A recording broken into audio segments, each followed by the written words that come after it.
Բարև ձեզ, այսօր մեր տաղավարում է քաղտեխնոլոգ Արմեն Բադալյանը։ Պարոն Բադալյան, բարև ձեզ, շնորհակալ եմ մեր հրավերը ընդունելու համար։ Բարև ձեզ, շնորհակալություն հրավերի համար։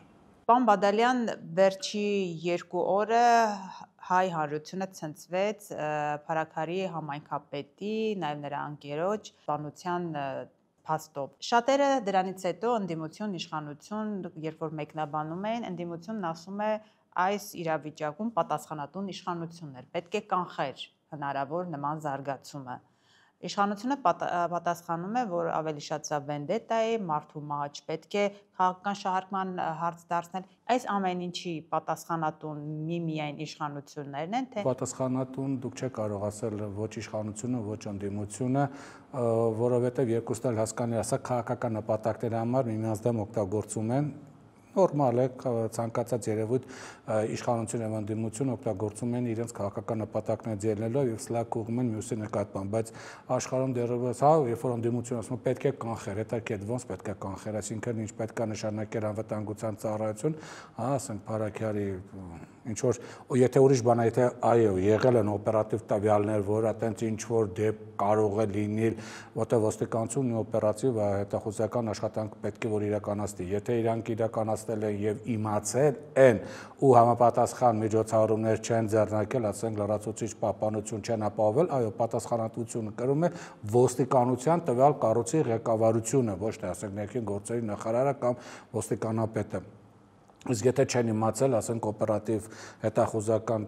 ծառայություն չեն իմացել եւ ի վերջո լինելով համայնքապետ, նա շարքային նաեւ քաղաքացի է։ Դուք չես կարող հիմա ամեն համայնքապետի կողքին դնել մի 50 հոգի, ասենք թիկնապա եւ որպեսի ոչի բան չլինի։ Բա որ վաղն է խոսքի օրինակ, չգիտեմ, նույնը падգամավորների, նույնը նախարարության վարչապետերի են, որ ցանկալի չի, որ հասկանում են, որ օգտագործելու է, ուղղակի ցանկալի չի, որ սպանությունը դժբախտ դեպքը երկու կողմից էլ օգտագործվում է միմյանց դեմ, բայց հասկանում են, որ դա այդպես է լինելու է։ Ձեր կարծիքով կապ ունի, որ նա ընդդիմադիր էր, ոչ Չեմ կարող ասել ընդհանրապես, որտեղ ես չեմ Քիլիարի պատվիրատուն հանդիսացել, ես այդ սպանության հետ կապ չունեմ եւ չեմ կարող պատասխանել լրագրողների բոլոր հարցերը, որոնք զանգում եւ տալիս են արդյոք նա կապ ունի, որ նա ընդդիմադիր էր, ինչ մոտիվներ կարող են լինել, հարգելի լրագրողներ, որ դա կարող է իմանալ միայն նա որ պատվիրել է, բայց որտեղ ընդդիմությունն ասում է, որ ընդդիմադիր համայնքապետերին կամ բանտարկում են, կամ սպանում։ Սխալ է ասում։ Այն որ սպանում են ընդհանրապես բացես ընդդիմադիր համայնքապետից ուրիշելում են սպանել, որ նա ընդդիմադիր համայնքապետ է եղել։ Այսինքն գոնե մի շարք լինի, որպեսզի դու կարողանաս օրինաչափություն ձևավորես։ Երբ որ մեկ դեպք է լինում, դու օրինաչափություն չես կարող ձևավորել, որովհետև այո, սպանվել են ինչ որ տարբեր պաշտոնյաներ երկար ժամանակ 90-ականներից, սպանվում են նախկին պետանվտանգության կոմիտեի նախկին ղեկավար սպանվեց, իհարկե բանտոշակնալ ժամանակ երկաթգծերի վարչության պետ սպանվեց, բազմաթիվ պաշտոնյաներ տարբեր համակարգերի սպանվեցին, կարելի ասել, որ եթե երկրում լիներ ասենց լրիվ քրեական իրավիճակ, այո, դրա համար պատասխանատուն գործող իշխանությունն է, երբ որ առօրյա ծիրիգուն կրակում են, երբ որ քաղաքներում կամ ասենք մարզերում կոպիտ ասած բանդաներ կան, որոնք իրար հետ զենքով արծել են։ Այդ դրա պատասխանատուն քաղաքական իշխանություններն են, բայց կոնկրետ մեկ մարդու։ Տեսեք, կներեք, Նիկոլ Փաշինյանն էլ գրառում արեց եւ ասաց, որ այս ամեն ինչից պետք է հետեւություններ արվեն եւ պետք է նաեւ նրա խոսքային մասներ, որ որոշակի պաշտոնյաներ նաեւ պատասխանատվություն պետք է կրեն։ Այսինքն իրենք էլ են ընդունում, որ կարող է եւ թերացել։ Այսինքն ինքը գրառումը, որ ինքը կարդա եւ անպատասխան եզրակացություն իրականացնի, ինքը գրառումը ուղղված է հենց իրան։ Ինքը իր համար է գրառում անում։ Առանց գրառումի դու ինքը համապատասխան հետեւություն անի։ Այսինքն պետք է գրառում անես, որ ինչ գրառումը հետո կարդաս, ես իշխանող միտք կա։ Մի քիչ բան չի։ Դա համար կոնկրետ մեկ մարդու սպանություն դուք չեք կարող ասել, որ կոնկրետ մեկ մարդու համար սպանության պատասխանատվություն իշխանությունն է, այդպես բան չեք կարող ասել։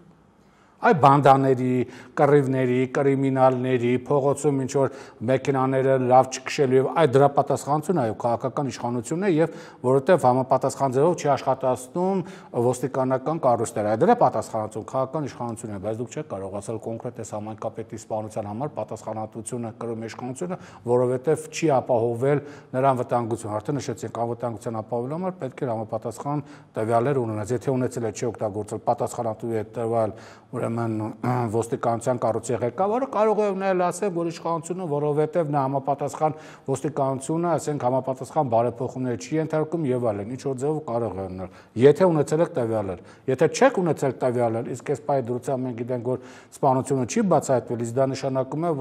եւ ընդհանրապես այդ կադրերն երևում է, որ սպանողը բավականին պրոֆեսիոնալ անձնավորություն է եղել, որ կարողացել է հերվից շատ կարճ կրակոցով միանգամից 3-ի վրա սպանել, այդպեսի շարքային քաղաքացի այդպես չի լինում, դա պետք է մի քիչ պարապած լինես, էլի ամեն դեպքում, որ դու կարողանաս դա անես, այնպես որ սա պրոֆեսիոնալ սպանություն է եղել, բայց թող ոստիկանություն դրանով զբաղվի, վերջահացը կա, ոստիկանություն կա, թող զբաղվեն դրանով։ Լավ, ինչ ոստիկանությունները վարկածները կքննի եւ այսպես իսկությունը որոշակիորեն կպարզվի, մենք իշխանության մյուս քայլերին անցնենք, քաղաքացիական պայմանագրի վարչության ընտրություններն էին եւ այդ ընտրությունների արդյունքները բավականին այսպես հետաքրքիր էին եւ ոմանք նախկին վարչության կազմից դուրս մնացին, ոմանք անակնկալ այնտեղ հայտնվեցին, ընդհանուր եթե գնահատենք, ինչ տեղի ունեցավ եւ որոշակի ինչ մեսիջներ կարող ենք, ուղերձներ կարող ենք այս վարչության կազմից հասկանալ։ Որտեվ նախ աստո օթում կախված լուրերի, հա, ոնց որ թե լրատվամիջոցները նաև լուրեր տարածեցին, որ նույնպես ընտրությունները ոնց որ թե էլի է տենց արդար, թափանցիկ, ազատ։ Ասում են էլեկտրոնային տարբերակը սխալ է հաշվել, հետո ձեռքի հաշվարկ են արել։ Հա, 3 օր հետո տպել, ընդամենը մոտ, հա, 900 քանի քվեաթերթիկ էր, որի հաշվարկի համար, հա, 918, որի հաշվարկի համար ընդամենը կարծում 1 ժամ հերիք էր, չէ՞։ Կարելի էր 1 ժամ հետո ձեռքով ուրեմն հաշվել, մի զուգահեռ եւ հրապարակել, բայց երբ որ 918-ը դուրս գնաց 3 օրվա մեջ հաշվել տվել, ուրեմն ստեղ ինչ-որ խնդիրներ կա, հետո այնտեղ երկու ոնց որ ցուցակ տապվեցա, սկզբում ուրիշ ցուցակ էր, հետո մի հատ ուրիշ ցուցակ տապվեց, առաջի ցուցակում կային ոմանք, որոնք երկրորդ ցուցակում չհայտնվեցին, նո վարչության կազմում վերջնական օրինակում հայտնվեցին քաղաքապետը ոնց որ թե Երևանի քաղաքապետը, ոնց որ թե առաջի ցուցակում ինքը չկար։ Իսկ միգուցե պատճառն էր, որ իր ցուցակում հայտնվելու այն էր, որ վարչության ընտրությունից մի քանի օր առաջ ինքը հարցազրույց տվեց եւ ասաց, որ ինքը եղել է Արցախում, եղել է Ջերմուկում եւ բազմաթիվ այլ տեղերում եղել է եւ շատ բան գիտի, ինչը միգուցե որպես մեսիջ ընկալենք ուղղված կոնկրետ մեկ մարդուն, որ եթե ես չհայտնվեմ ցուցակում, շատ տեղեկություններ Արցախը ինչպես հանձնվեց, հա, արդյոք պատերազմը թե ուղղակի հանձնվեց, այդ Ջերմուկում ինչեր են տեղ ունեցել եւ բազմաթիվ այլ բաներ կարող են անուղղակի տարբեր լրատվամիջոցներով տարածվել, էլի, որոնք նախընտրական կամպանիայի ժամանակ դժվար թե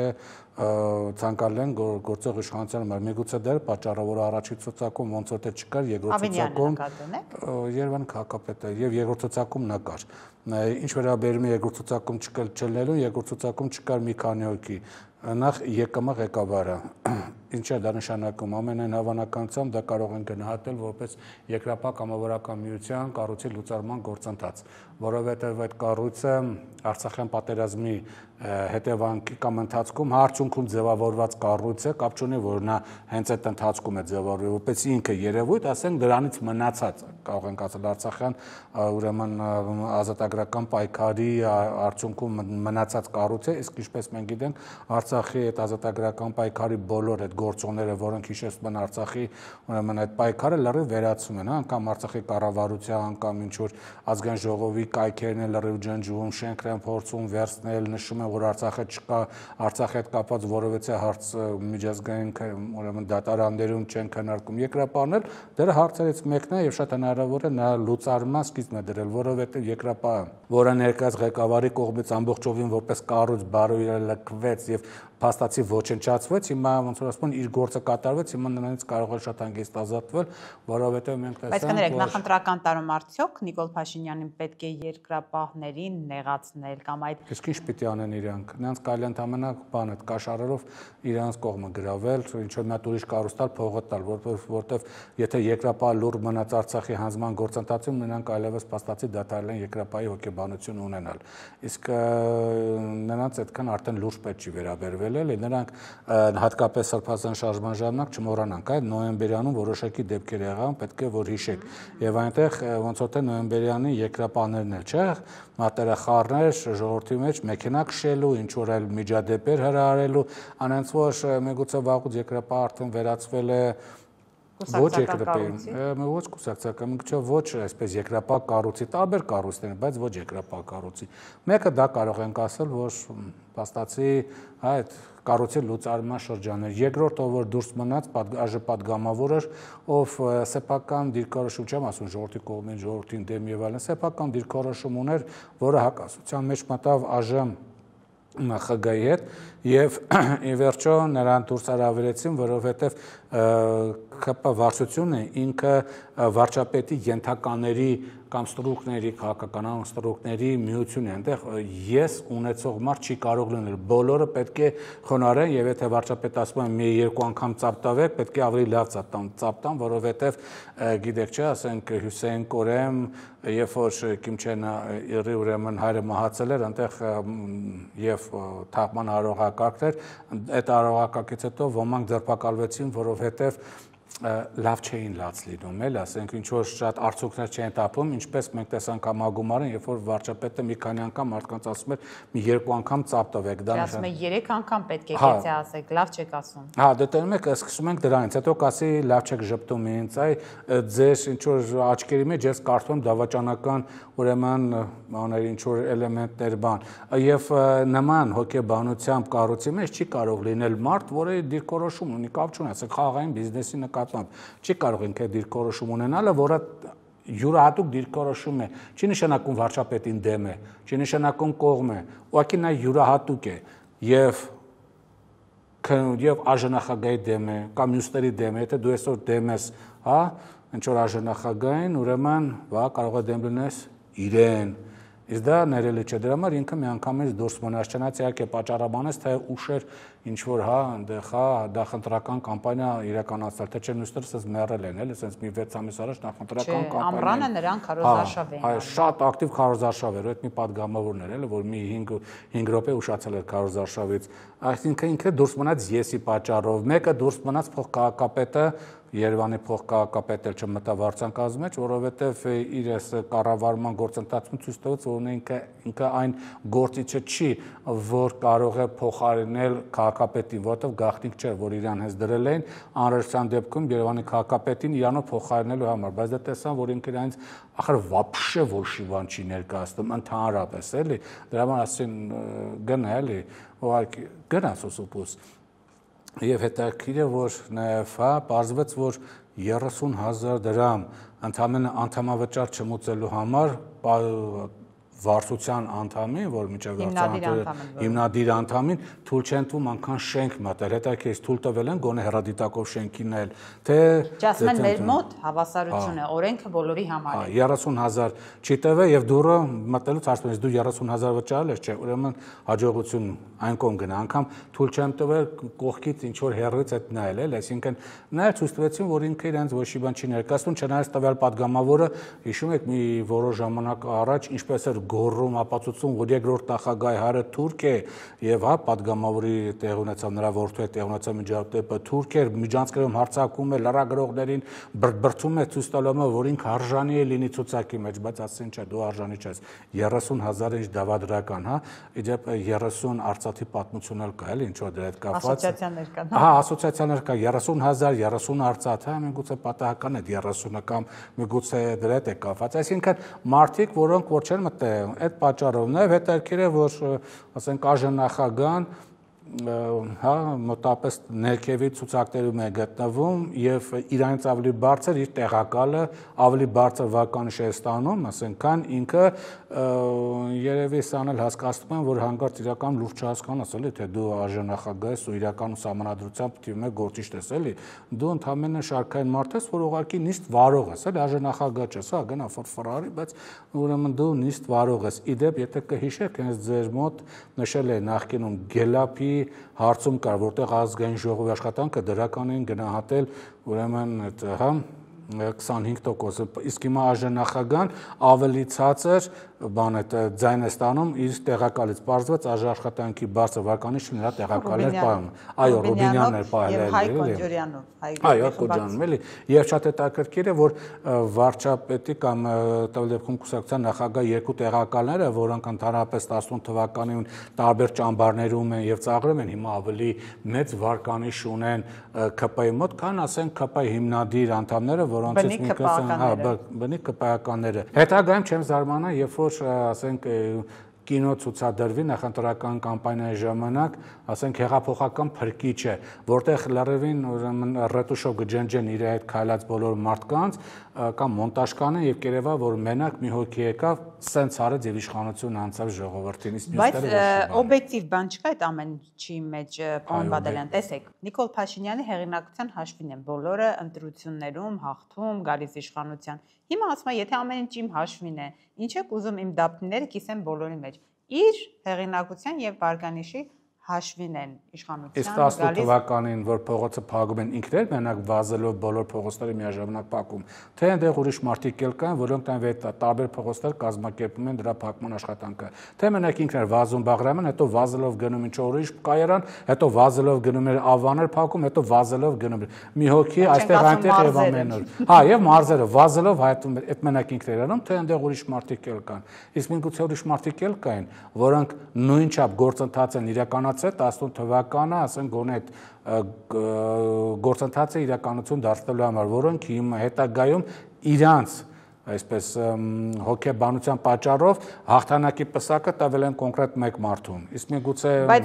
այո, օբյեկտիվ կա, ճիշտ է ասում վարչապետը։ Բայց էլի օբյեկտիվ մի այլ հանգամանք։ Կներեք, ստեղ էս ու ասում վարչապետը ճիշտ է ասում, սա օբյեկտիվ է, որտեղ եթե դու կամավոր զիջում ես քո հաղթանակը իրան եւ քո գործողությամբ նրան ես ուրեմն ասածները ամեն ինչ ծափ ես տալի եւ ոչ թե ցույց ես տալի, որ դու մեզնից մեկն ես, ուղղակի որպես վարչապետ, որ ցանկացած ժամանակ մենք այսպես կանենք ու դու կթռնես քո տեղից, երբ որ դու այդպես չես անում եւ հոգով ստրուկ ես դառնում, այո վարչապետը իրավունք ունի օբյեկտիվորեն ձեր ասածը ասելու, ինչը եւ ասում է։ Հաջորդ օբյեկտիվ հանգամանքը Նիկոլ Փաշինյանի այն է, որ նա կարող է ցանկացած գաղափար, ցանկացած միտք այնպես ներկայացնել հանրությանը, այնպես համոզիչ ներկայացնել, որ թիմը անգամ հասկանում է, որ այդ նման համոզմունքով միայն կարող է Նիկոլ Փաշինյանը ասել ցանկացած միտք, որը թվում է թե անհնար է որևէ ձևով այսպես տրամաբանության մեջ տեղավորել։ Հիմա անդրադառնանք այդ մտքերին, այդ օբյեկտիվ փաստը, որ ամենաուժեղը ինքն է ապացուցում իր թեզերը, նույն վարչության նիստի ժամանակ, համագումարի ժամանակ, պարոն Բադալյան, Նիկոլ Փաշինյանը ասում է նախ մինչ 3-4 հանրապետություններին անդրադառնալը, ասում է մենք այս օրակարգն ենք ընտրել խաղաղության, որովհետև մեզ դա ասել են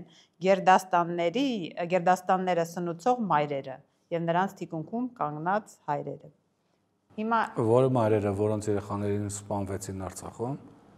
Դե նրանք հորդորել են Փաշինյանին, որ այս ճանապարհով մի երեխան մեռել է, դու ապրես, դու լավ ես արել։ Այդտենց մայրերի ճիշտ ասած 1-2 հատ հերթոթեցամ հատուկ ընտրել են, բայց ուրիշ մայրեր են տեսել, սնուցող մայրեր, որոնք լավ ուրիշ դիրքորոշում են հայտնում։ Սա մեկ, երկրորդ Գիտեք, կարևոր չի դու ինչ միտք ես ասում։ Իհարկե, կարողության մաս, իսկ դու կարող ես այնպես անել, որ մարդիկ գնան կազմակերպչական ձևով, ուրեմն ընտրություններին, հա, քվեարկեն եւ այդ ձեները կարողանաս հաշվառես եւ այլն, էլի դրա համար է, չէ՞, ասենք ինչ որ մարդկանց քանակ պետք, որոնք որ աշխատեն, այնպես որ ինչքան որ դու միտք ես արտահայտում, այդքան էլ կարևոր է այդ դա կազմակերպած ձևով ներկայացնել։ Իսկ դրա համար ԿՊ վարչություն կա, որ եթե չուզի քո ոչ մի միտքը, ինչքան էլ դու տաղանդավոր միտք ասես, չի կարա, ասենք, նյութականացվի ընտրական ձայներով, որտեղ այդ ձայները կարող են ուրիշներին գնալ։ Այնպես որ կարևորը նրանք են, ուղղակի խնդիրներն է, որ ԿՊ-ն ինքը չի գիտակցում իր կարևորությունը, նրանք հոգեբանորեն ստրկության են սովորում եւ այդպես իրաց դատացում։ Չի գիտակցում, թե մտավախություն ունի ցանկացած ԿՊ-ականը, որ ընդդիմացավ հաջորդ իսկ պահին կհայտնվի բանտում։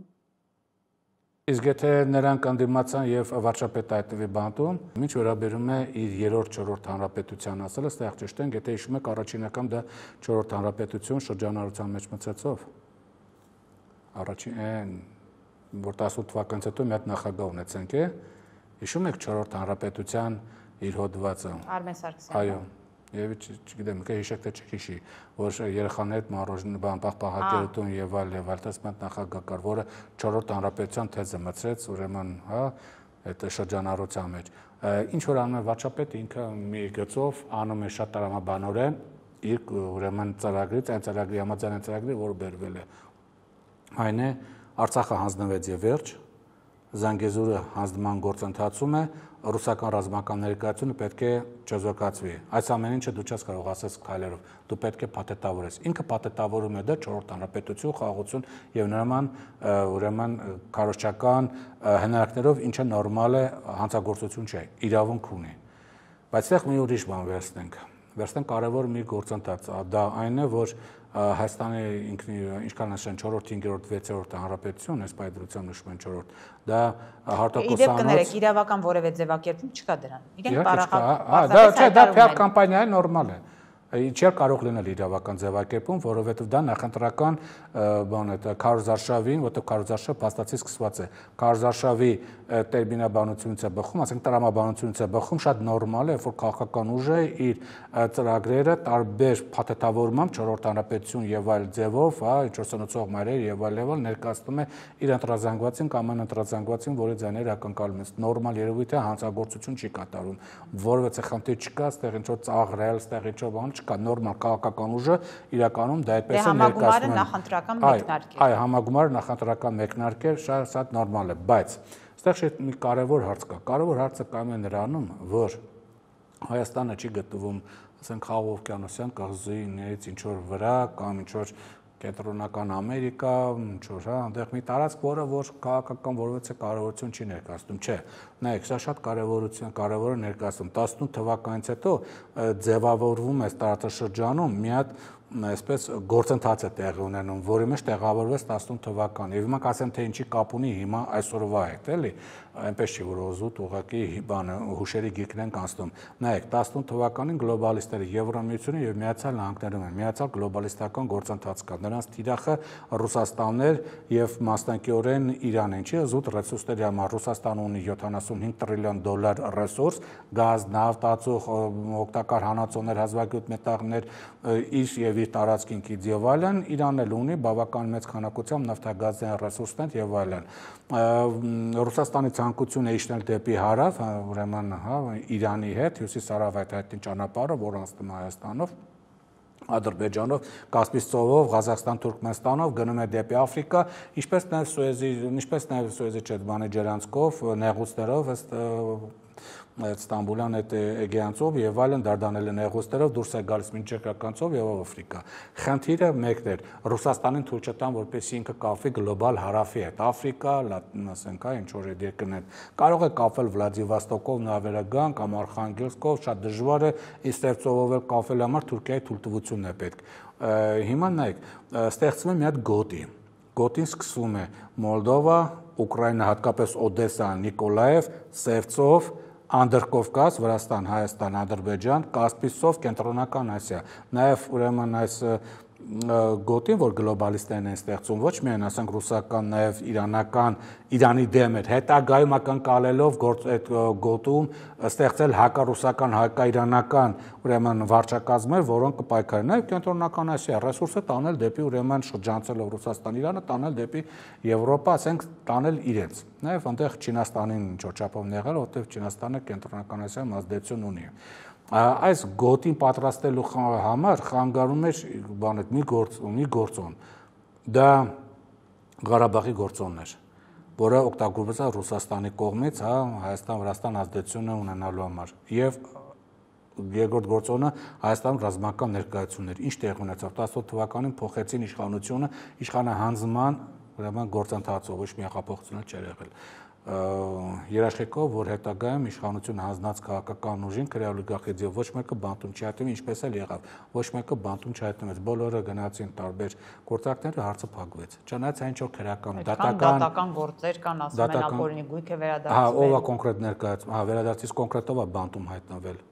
Այդ վերադարձած կոնկրետ մեկը կա, ընդհանրապես մի հոգի կա կուսակցության նախագահ տեղակալ Արմեն Աշոտյան, որը քրեական օլիգարխիկ համակարգի ներկայացուցիչ չի։ խոսքը վերաբերում են իրական ներկայացուցիչներին, նա կուսակցական գործիչ է, նա ուրիշ խնդիր է բանտում գտնվելու։ Ահա նայեք 18 թվականին բերվեց այդ իշխանությունը, Արցախի հարցը փակվեց, վերջը հիմա այս պայդրությամբ չի նշանակում ընդհանրապես փակված է, այս պայդրությամբ չկա։ Երկրորդը Զանգեզուրի Միջանցքի հարցը, ինչպես էլ նշեն Տրամպի ճանապարհ եւ այլն, դա Ամերիկայի հետ ոչ մի կապ չունի, Ամերիկան, որ անգամ Հայաստանը չի կարող հիշի, հա, Ալբանիա, Ադրբեջան, հետո պարզվում են Կամբոջայի հետ են կռվում անում, հետո պարզվում է, որ Ադրբեջան Ալբանիայի հետ է կռվում, հետո պարզվում է, որ մենք չգիտեմ ում հետ են կռվում եւ այլն, այսինքն իրան պետք է զուտ օգոստոսի 8-ը բանի համար Նոբելյան մրցանակի համար, բայց ինչ կարևոր բան տեղի ունեցավ օգոստոսի 8-ին Ադրբեջանը ստորագրելով այս ուրեմն հայտարարություն եւ այլն ինքը ամբողջովին անցավ գլոբալիստերի հսկողության տակ, այսինքն ինքը եթե առաջ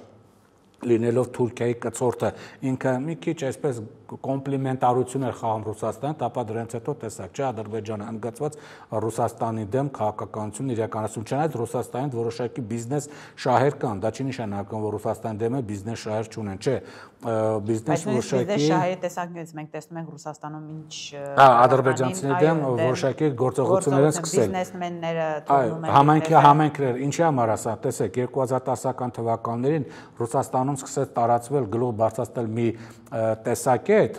որը կար 1920 թվականին, որը պարտվել էր, բայց ռուսները նորից այդ նույն սխալ տեսակետը առաջ քաշեցին, որն էր այդ տեսակետը, դա Դուգիներ պաշտպանում, դա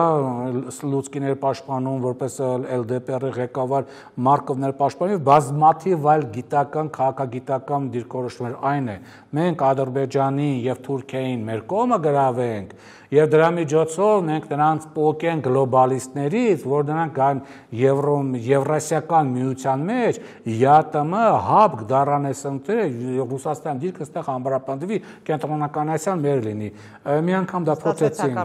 Հա, մի անգամ փորձեցին 20 թվականին Արևելքի համագումար, որը դաշնակցական իմպերիալիստական Հայաստանին պիտի հարվածել եւ այլն, լավ օգնեցին թուրքերին, հետո 2 տարի հետո երբ որ թուրքերը ամբարապնդվեց Կեմալը ուժեղացավ, այն կոմունիստերի որոնք որ օգտագործում էր, հա, ռուսներն էլ դրանց միջոցով իրանց են օգնում, տարածեցով բոլորի խեղդեց նավի մեջ ու վերջ փակվեց։ Մի անգամ Ռուսաստանը սխալվեց։ Երկրորդ անգամ 100 տարի հետո երկրորդ անգամ նույն սխալը արեց։ 10-ական թվականից Ադրբեջանը նրանք բավականին գումար դրեցին եւ քաղաքագիտական միտքը օգտվելով ռուսների այս ուրեմն տեսակետից կարողացան առաջ տանել դրա պատճառը որ շատ դեպքերում արդեն 16, իսկ հետո 20 թվականի պատերազմին մի քիչ այլ դրսևորում ունեցավ Ռուսաստանը, քան կար 90-ականների, ասենք, սկզբին։ Հիմա նայեք, մենք ինչ է անելու, հա, Ռուսաստանի հետ կապված։ Ռուսաստանի հետ կապված նայեք, այս միջանցքում կառուցվում է Հայաստանը։ Հայաստանի համար նշենք Միացյալ Նահանգները ստից գնացել են, որտեղ շատ դիրքորոշում կա հանդիպեք, որ այս ճանապարհով Ամերիկայի դիրքորոշում Հայաստան ամբրապնդվել են, այդպես չէ։ Ճանապարհը միայն Տրամպի անունով է կոչում։ Միացյալ Նահանգները այստեղ ոչ գումար է դնում իր պետական բյուջեից, իսկ այն ինչ որ խոսում են 145 միլիոն պիտի գա, դուք չգիտեք։ Ամերիկյան ընկերություններ, ամերիկացիներ։ Ուրեմն մի րոպե, այստեղ խնդիր կա, Ամերիկան այն երկիրն է, որը կարա Թուրքիան ընդ 10 հատ ընկերություն գրանցի, հենց ամերիկացի անունով, ու բերի Հայաստան ցույց տալու, որ դա ամերիկյան ընկերություն է։ Ամերիկա պետական բյուջեից դուք գումար չեք ստանալու, մեկ։ Իսկ այդ ամերիկյան ընկերությունները արդեն ասացի, դե կարող է թուրքական են Ամերիկայի անվան տակ։ Սա մեկ, ուրեմն երկրորդ, այս ճանապարհի հիմնական շահառուն հանդիսանում է Թուրքիան եւ նրան կցորդ Ադրբեջանը, որտեղ երբ որ ասում ենք Թուրքիա, հասկացեք նշանակություն Ադրբեջանն է բանով էլի 20 թվականի պատերազմից հետո Թուրքիան հասկացեց Ալիև դու իմ կցորդ ես որտեվ քո բանակի շանակությունը հենց քեզ մի քիչ լավ չփած այսպես կկատաստեմ կդառնաս ուրեմն Թուրքիան Իսրայելը որտեղ ճանապարհը դեմ է Իրանին եւ այս ճանապարհի բան է շահառուն եւ Բրիտանիան որը հիմնական հակառուսական քաղաքականության տանողն է եւ գլոբալիստերի կարևոր կենտրոնը այս մի խումբն է երկրորդ խումբը շահառուն որպես դաշնակից Եվրոմիությունն է Եվրոմիությունը այդքան շահագրգռված չէ Զանգեզուրի ճանապարհով բայց քանի որ դա ռուսներին վատ է, ինքը աջակցում է այս խմբին, որտեղ Եվրոմիությունը ինչ որ իրան ռեսուրս պետք է ինքը Բաքու, Գյանջա, Թբիլիսի ճանապարհով տանում է, ինքը այս ճանապարհով ոչինչ չի տանելու, այս ճանապարհը եկամուտները կենտրոնական ասև չեն գնալու, սա փող չի բերելու այս ճանապարհը։ Այս ճանապարհը զուտ ռազմական ճանապարհ է Թուրքիայի համար, ընդդեմ հիմնական Իրանի եւ Ռուսաստանի։ Բացարձակ չկան այս ամեն ինչի։ Չկան ռուսները, ընդհանրապես։ Իրանք հույս ունեն, որ իրանք կվերահսկեն, Թուրքիան ասես դու չես վերահսկելու, ռուսները հասկացան, իրանք չեն վերահսկելու։ Հիմա ինչա տեղի ունենում, այս գլոբալիզատիվը բավական ակտիվանում է։ Չկա Ռուսաստանը, չկա միանշանակ Թուրքիան է միայն։ Ադրբեջան, Թուրքիա։ Թուրքիա, Ադրբեջան, Իսրայել, Բրիտանիա մի խումբ եւ Եվրոմիություն երկրորդ խումբ։ Այսինքն այս երկու խմբերը շահառուներ են իրար, որոնք իրար դաշնակից են։ Այս տարբեր նպատակներ, օրինակ Թուրքիա, Իսրայել ավելի շատ կենտրոնական սեքտորներ այստեղ պետք է ասեմ, բայց ձեր կարծիքով գործնականում ուզում եմ հասկանամ, գործնականում սա իրատեսական է առաջիկայում, կլինի այդ ճանապարհը։ Այդ դրան եմ ես գալի, որ ասեմ գործնականը իրատեսական է, Իրանը շատ լավ մի բան է հասկանում, եթե ճանապարհը իրոք սկսի աշխատել, դա իր դեմը լինել, դրա համար եթե նկատել եք դեսպանը ցանկացած հարցազրույցում, ոչ միայն դեսպանը, բանը իրենց այաթոլլահ Խամենեից իր քաղաքական հարցով խորհրդականից եւ կռոնա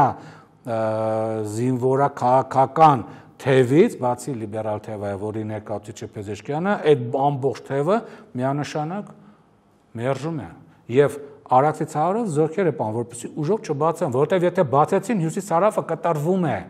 թույլ չի տրվելու, որ Իրանը եւ Ռուսաստանը կապվեն։ Այդ ճանապարհը փակվելու է, ուղղակի թույլ չեն տալու, որտեղ դուք Ադրբեջանը կարող եք ասել թույլ չեմ տալի, դու ճանապարհ ուղղած։ Ինչ է դա նշանակում։ Իրանը շրջապատում է Թուրքիա, Նախիջևան, Զանգեզուրի միջանցք, Ադրբեջան, Թուրքմենստան, ուրեմն Աֆղանստան եւ Պակիստան, այս թուրքական կամ Թուրքիան դաշնակի երկրներով, իսկ դրա հիմնական թիրախը ինքն է, որովհետեւ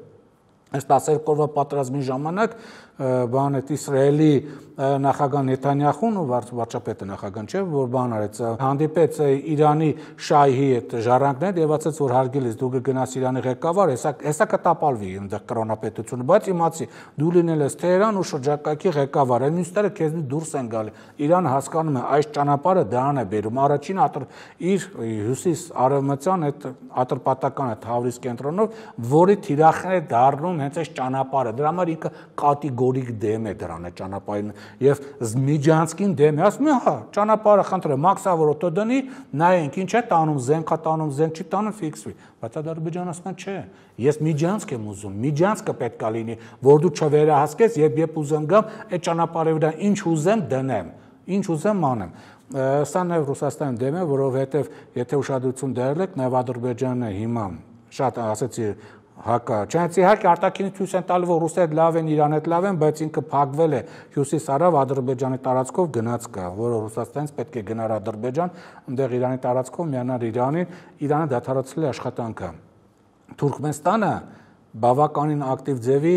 անցնում է Թուրքիա հսկողության տակ, այսինքն ռուսների ճանապարհը Ադրբեջանով Իդեպ ասեմ, այս երկաթգիծներ վերահսկվելու բրիտանական այդ ծրագրերով, էլի, որ իմանան ռուսները ինչ են Իրան տանում, դա չի բխում Ռուսաստանի շահից։ Այսինքն փակում են Ադրբեջան, Կասպից ծով եւ Թուրքմենստան, այս ճանապարհներն են փակում, իսկ Ղազախստանը, եթե ուշադրություն դարձրել եք, շատ ակտիվ ձևով սկսում է հակառուսական գծի մեջ մտնել, շատ ակտիվ ձևով, այսինքն այս գիծը գլոբալիստները սարքում են։ Այս գծի համար պայքար արդեն սկսվել է, որ չլինի։ Հիմա ընթանում է Մոլդովայում։ Որ այդ գծի, այսպես ճանապարհի, ինչ ասենք, նախադուրն է, էլի մոտավորապես սեպտեմբերի 28-ին այնտեղ լինելու է ընտրություններ։ Խորհրդարանական ընտրություններ։ Երկու կողմ կա շահառու Եվրոմիություն եւ Ռուսաստան։ Ռուսաստանը ամեն ինչ անելու է, որպեսզի խորհրդարանում արևմտամետները չգերիշխեն եւ ռուսամետ, ասենք, չեզոք ռուսամետերը լինեն։ Եվրոմիությունը ամեն ինչ անելու է օրինական եւ ոչ օրինական, որպեսզի այնտեղ եթե պետք է նաեւ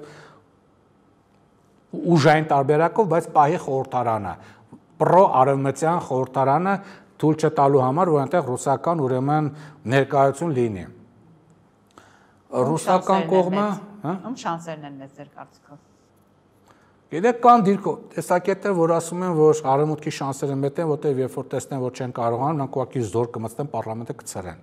Կամ սահմանադրական դատարանով ընտրություններ արցուն կցրեն։ Կողմ կա, որ ռուսները ասում են ամեն ինչ կանեն, պետք է մեծ փողալ կտան, որպեսզի ֆիքսվի իրենց այնտեղ մեծամասնությունը, որտեղ դա մեզ դնեստերն է, որտեղ եթե Մոլդովայում հաղթում են արևմտամետերը, հաջորդ քայլը լինելու է մեծ դնեստերին վերացնելը, որովհետև մեծ դնեստերը դա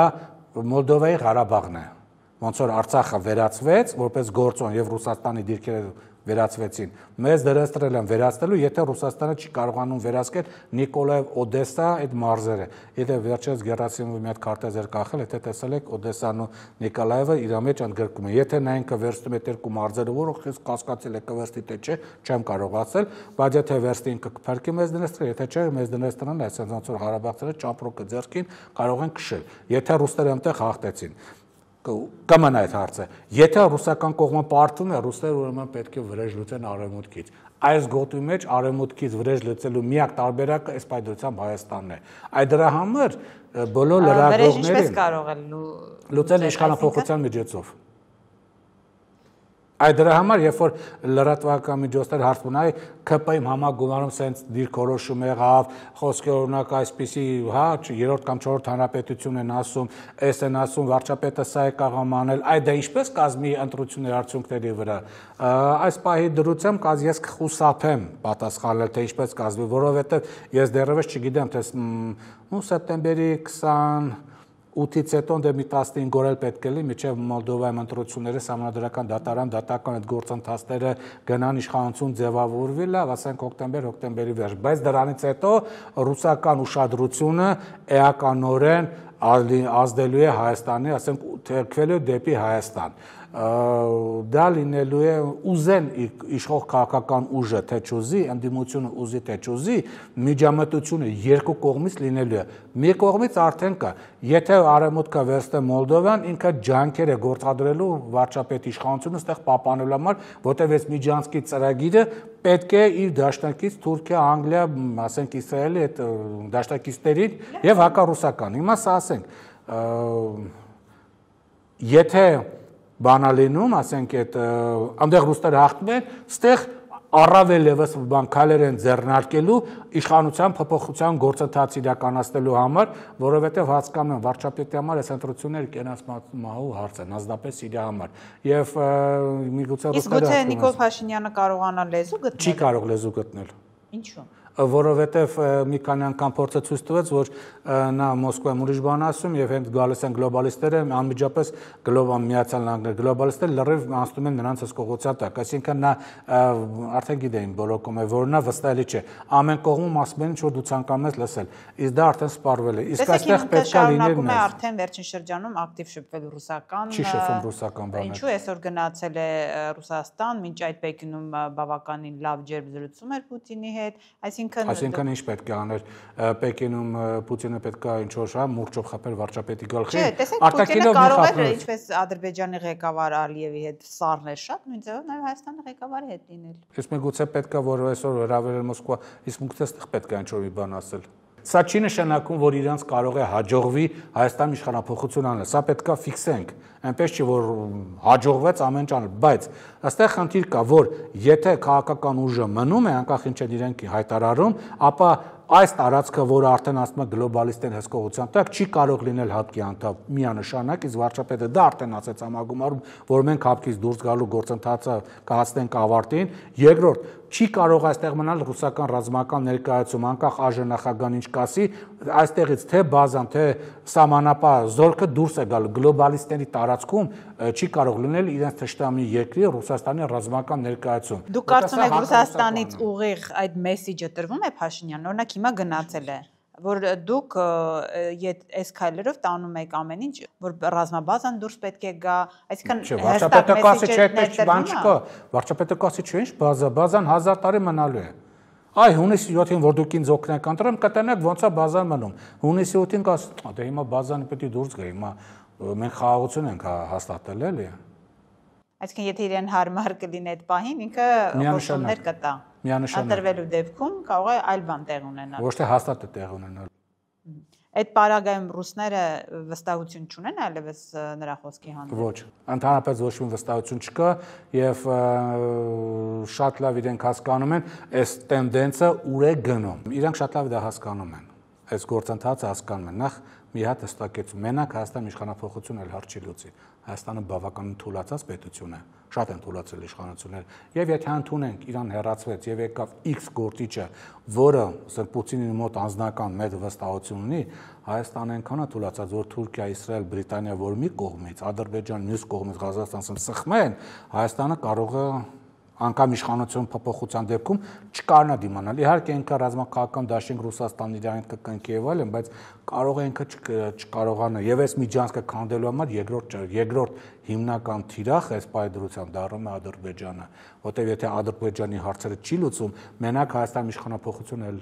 Ես միայն Հայաստանի մասով չեմ ասում, պարոն Բալայان, ինչու է Ռուսաստանը այդ բոլոր երկրների հետ կապված դեռևս հանգիստ նստած ինչ է անում, թե զբաղված է միայն ռուս-ուկրաինական պատերազմով դեռևս։ Այ հիմա գիտեք, այստեղ է։ Իրանք մտածում են այսպես, որտեղ երբ որ իրանք վերլուծաբաններին կարդում ես եւ ոչ միայն վերլուծաբան, կարդես այլև շփվում ես վերլուծաբանհետ, ոչ հրապարակային, իրանք ասում են, գիտեք ինչ, դե 22-ին որ սկսես պատերազմը, հեսա կպրծնենք, ասում են, հեսա կպրծնենք, կջարդենք Ուկրաինային։ Նայեք ոնց են բոլորը մեր մոտ գալու, մեր առաջ խոնարհվելու։ Բայց պարզվեց, որ Ուկրաինան ջարդել այդքան հեշտ չի, արդեն 3 տարի է կռիվ են անում, իհարկե ռուսական կողմը մասնակցորեն հաղթանակով, չի ասի հաղթարշավ չի, բայց քալ-քալ գնում է առաջ։ Այնտեղ բավական ուժեղ էր Միացյալ Նահանգները դիրքորոշում։ Միացյալ Նահանգները մի կողմ քաշվեցին, որտեղ տրամպիստները գլոբալիստներ չեն։ Գլոբալիստներին նմանապետ թշնամին ինչպես ռուսները, բայց միանգամից չեն կարողանալ, որտեղ գլոբալիստները Ամերիկայում ուժեղ ազդեցություն ունեն։ Բայց անունով Տրամպը մի կողմ գնաց, ինչը Ռուսաստանին ձեռք է տալի, բայց ռուսների մոտ այս մտածելակերպը կար։ Ուկրաինային հեսա գջարդենք, բայց այդ հեսան սկսեց ձգձգվել։ Մի տարի, 2 տարի, 3 տարի, արդեն հա մյուս տարի 4-րդ տարին արդեն սկսել լրանով, որ պատերազմը գնում է, իսկ հայնական այս պատերազմում, հա 42 թվականին Ստալինգրադ, 43-ին Ստալինգրադը պարծան Գարանը, 2 տարի հետո արդեն սովետական բանակը Բերլին էր հասել։ Ռուսական կողմը ինչա ցենց ապահով։ Ինքը նախ մի քանի պատճառ կա։ Վստահ էր, որ Ուկրաինային շուտ կհաջողվի, չստացվեց, սխալվեցին։ Պատերազմի ընթացքում փոխում են այս իրենց տեխնոլոգիաները եւ որոշակի հաջողություն են։ Երկրորդ, իրանք մտածում են, որ միգուցե Հայաստանի գործող իշխանությունը լավ Ղարաբաղի հարցով, քանի որ Ադրբեջանը հարձակվել էր, մնացել էր այդ 20-ից 23 թվականները, էլի, մնացել էր Պուչուր Ղարաբաղը, անդադ կզանգի կացի Վլադիմիր Վլադիմիրովիչ, ինչ կլի փրկի բան եւ այլ։ Իրանք սխալվեցին, իրանք չհասկացան, որ հենց դրա համար էր բերվել, որ Արցախի հարցը փակվի։ Այստեղ սխալվեցին, երկրորդ սխալ։ Երրորդ տեղը սխալվեցին կադրային հարցում։ Իրանց մոտ նախագահ աշխատակազմում կար մի հոգի, որը համակարգում էր Մոլդովա, Աբխազիա, նաև Հայաստանի հետ կապված նախագահի կողմից այդ աշխատանքները անունազգանուն Դմիտրի Կոզակ, երևի լսեցիք, որը 2-3 օր առաջ դիմում գրեց եւ աշխատանքից ազատվեց։ Մարդ, որը տապալեց ամեն ինչ։ Մարդ, որը ներկայացնում էր, որ հեսա կխոսանք, ասենք, Նիկոլ Վավայևիչի հետ, ու նայեք ինքը ոնց է գալի դառնում ռուսամետ։ Էլի պարզվեց 1-2 տարի խոսում են։ Արտգործնախարարը Սերգեյ Լավրովը նշում էր, որ հեսա Ղարաբաղից հետո ինքը նայ ոնց է գալի բան։ Կադրային փոփոխություններ, որ նույնպես սխալվեցին։ Սա երրորդ սխալն է։ Եվ սխալը ռուսների կողմից ընդհանրապես այդպես բնավորությունն է, թողում են, հասնում են միջև վերջ, հետո նոր սկսում են գնալ առաջ։ Փետրվարի նոր այդ տարի փետրվարին իրանք հասկացան, որ իրանք կորստում են Աբխազիան, որը 1993 թվականից պատերազմը որ սկսել էր, իրանք խաղաղապահներ կար, 2008-ին դա ճանաչեցին որպես անկախ պետություն, իրանք համակարգում են, դե ֆակտո իրանք տարածքներ համարվում, բայց Թուրքիան 5 րոպե մնացել, որ նախագահական ընտրությունում հաղթի։ Կտրուկ Կոզակին հեռացրեցին, դրմեցին Սերգեյ Կիրիենկոին, որը վերջի պահին սենց հազիվաց Աբխազիայի նախագահական ընտրությունները կարողացավ հաղթել։ Դրանից հետո սկսվել է մոլդովական այս գործընթացը, խորհրդանական ընտրությունները։ Հիմա ամբողջ ռեսուրսը բան է տես վարչությունն էլի դեպ այնտեղ կազմակերպչական բան է լինում, օգոստոսի վերջին նոր ստորագրել են այդ նոր վարչության ձևավորման գործընթացը նախագահ աշխատակազմի ուրեմն կազմում գործող, որը ղեկավարորը ուրեմն բան է Կիրիենկոն ուղղակի համակարգում է։ Նոր այդ վարչությունը իր ամբողջ ռեսուրսը դրել է Մոլդովայի վրա եւ մինչեւ սեպտեմբերի 28-ը դրանով չի զբաղվում։ Նոր սեպտեմբերի 28-ին ինքը ազատ ժամանակ կունենան ու դրանից մի 15 օր հետո արդեն նշեցի այնտեղ սահմանադրական բարեփոխումներ ու դատարանով կգնա հարցը քննարկվի, տենանք ինչ է լինում, նոր դրանից հետո կորոշեն ոնց են զբաղվում Հայաստանով, ընտրական թե ոչ ընտրական գործընթացը։ Մոլդովան վճռորոշ է լինելու Հայաստանի հետ կապված զարգացումներում։ Այո, Մոլդովան լինելու վճռորոշ, Հայաստանի Մոլդովայի ընտրությունները վճռորոշ են լինելու Հայաստանի հետ կապված զարգացումները։ Եվ մի բան էլ հասկանանք, պարոն Բադալյան, երբ որ ասում եք կզբաղվեն Հայաստանով, ինչ է դա ենթադրում։ Ամեն ինչ։ Մասնավորապես։ Մասնավորապես քաղաքական իրենց աջակից ուժերին տեսեք, իշխանությունն ասում է ռուսական գործարար են ուղարկել, ընդդիմադիրներ ամբողջովին ռուսական են, ոչ մի բան չեն կարողանում անել։ Իշխանությունը կարող է։ Չէ, էլ ինչ ձև է մտածելու Ռուսաստանը Հայաստանում իշխանությունը։ Տեսեք, այս պահի դրությամբ Հայաստանում քաղաքական ուժերը, որոնք մասնակցել են մյուս տարի ընտրություններին, եթե արտահայտ ինչ-որ ֆորս մաժորալ իրավիճակ չլինի, կարող են բաժանել 3 լիգայի։ Առաջին լիգան 3 ուժեր են, որոնք իրականում պայքարում են իշխանության համար։ Դա քաղաքացիական պայմանագիր կուսակցությունն է վարչապետի գլխավորությամբ, որ իրականում գնում է ընտրություններին բանը հաղթելու եւ վարչապետ դառնալու համար։ Հիմա մեծ կոալիցիոն թե մեծամասնության սկզբունքով ուրիշ հարց է։ Նրանք իրոք պայքարում են հանուն ընտրության։ Երկրորդ հանուն ընտրության, որպեսզի գնան իշխանությունը վերցնեն, պայքարելում է հենց կալանավորված գործարարի այդ մեր ձևով շարժումը, որը շուտով, ասենք, ասում ենք, դառնա կուսակցություն։ Սա երկուս եւ երրորդ ձևով, առաջին լիգայի երրորդ ուժը դա երկրորդ, ուրեմն նախագահի այսպես կուսակցությունն է կամ դաշինքը, որը վերափոխման ենթակա ունի, որովհետև Հայաստանում այդ դաշինքի 90%-ը բացարձակ բալաստ է եւ այնտեղից պետք է ուղղակի խոտ անվի, նոր մարդիկ բերեն, որովհետև ազգային ժողովը ցույց տվեցին իրեն կոմֆորտից դուրս չեն ուզում բան անել, իրանց ձևակերպեն եւ այլն։ Այս 3 ուժն է, որ առաջին լիգայում են, սրանք իշխանության համար իրական պայքարողներն են եւ ըստ փակ սոցիոլոգիական հարցումների այս 3 ուժերն են, որ իրենց մի քիչ ավելի, մի քիչ պակաս ունեն համարժեք բանը, վարկանիշներ։ Իհարկե մեր ձևը մի քիչ ավելի բարձր, բայց ամեն դեպքում 3-ը իրարից շատ չեն տարբերվում բանը, իրենց վարկանիշներով։ Երկրորդ էշելոնի խաղացողները այլ ուժերն են, արևմտամետներն են, մյուսներն են, ասենք, որոնք ինչ-որ նոր շարժում կարող են ձևավորել, որոնք գնում են խորհրդանում որոշակի տեղ ունենալու համար, մանդատ վերցնելու 5, 6, 10, 15, ոչ շատ, բայց ամեն դեպքում ինչ-որ մանդատ վերցնելու։ Եվ երրորդ էշելոնն էլ այն ուժերն են, որոնք ընտրությունները մտնելու են, ասենք, տարբեր նպատակներով, ինքնացանոթացման, որ ցանոթացնեն, որ իրանք կան տենց ուժ, որ աշխատեն այս կամ այն ուժի դեմ, ասենք, տարբեր խնդիրներ են լուծելու։ Այս 3 էշելոններն են։ Հիմա ռուսական կողմը հասկանում է, որ առաջի էշելոնը ինքը չի կարող աշխատել ԿՊ, դա բացառված է, ուրեմն պետք է աշխատի այս երկուսի հետ։ Երկուսի հետ աշխատելը ինչ է նշանակում, նշանակում է քաղտեխնոլոգիական աջակցություն, որտեղ գաղտնիք չէ, որ Հայաստանում պոլիտեխնոլոգիան այդքան զարգացած չէ, որտեղ դրա մասնագետեցին կս լավ գիտեմ, շատ քիչ մասնագետներ կան, մի քանի հոգի են ճիշտ ասած, էլի, բայց ուրիշ բանը իրանց ֆինանսա-տեխնոլոգիական աջակցությունը եւ ոչ միայն ֆինանսա-տեխնոլոգիան եւ այլ աջակցությունը էական փոփոխություն կարող է մտնել, մասնավորապես, ասենք, Ռուսաստանում կա մի քանի 100,000 ընտրող, որոնց ճանապարհը Հայաստան բաց է, ի տարբերություն եք Մոլդովայի, որոնք Ռուսաստանում ունեն մոտավորապես 350,000 ընտրող։ Այսինքն Ռուսաստանը բնակայերին ուղարկել քվեարկության մասնակցել Հայաստան։ Դե հիմա տարբեր ձևեր կարող է լինի։ Ասեմ, օրինակ մոլդովացիների, տեսեք, Մոլդովան դրսում թույլ է տալի, որպեսզի Սփյուռքը դրսում մասնակցի, բայց Ռուսաստանում 350,000 ընտրող ընդամենը 2 տեղամաս ունի 10,000 քվեատերտիկ ուղարկել, բայց Հայաստանը այնտեղ կա բավական մեծ թվով ընտրողներ, որոնք ազդեցություն ունեն իրենց ընտանիքների վրա, պարտադիր չի ինքը գա։ Ինքը ունի կին, երեխաներ, ընտրող, խոսքը վերաբերում է ընտրողների մասին, որոնց ազգականներ, որոնց կարելի է հատուկ, ասենք, մեսիջներ ուղարկել, ինչպես քվեարկել ընտրության, այսինքն դա մեկ գործոն։ Երկրորդ գործոն այստեղ զարգացնել ինչ որ զուտ ընտրական, զուտ մակրո ընտրական տեխնոլոգիական գործընթացը։ Երրորդը աշխատել տարբեր, ասենք, կենտրոնների հետ իշխանական այլ նպատակների համար, այսինքն տարբեր գործողություն կարող է իրականացնել, որտեղ սա իր համար կենաց մահվարձա, որտեղ եթե պարտվեցին, ասած նշեցի, հաջորդ քայլը